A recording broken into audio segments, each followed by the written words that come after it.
निर्वाचन मुहा राज्य डाक बालाटे केउ माने किपरि देई परिबे भोट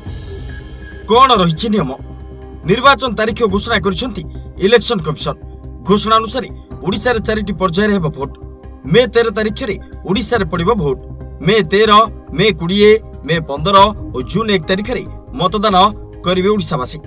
जून 4 तारीख रे हेबो मतगणना देश रे एप्रिल 19 तारीख रे मतदान आरंभ होई 7टी पर्याय चलिबो जून 1 तारीख रे शेष हेबो मतदान डाक वर्ग रे भोट देबाकू चाहुतबा उपरोक्त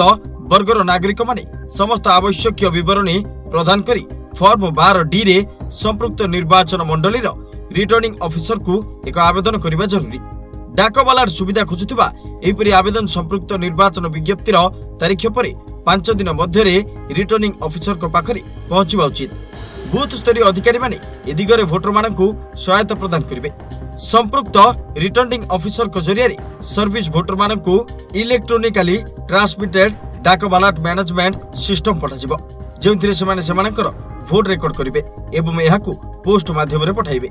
निर्वाचन ड्यूटी थिबा वोटर माने मध्य रिटर्निंग ऑफिसर मानक द्वारा स्थापित सुविधा केंद्र रे डाक बालाट माध्यम रे भोट पाइबाकू योग्य हेबे एथि पई सेमानकू निर्धारित समय मध्य रे निर्दिष्ट फॉर्म 12 रे आवेदन करिबाकू पड़िबो रिपोर्ट राइजिंग ओडिशा।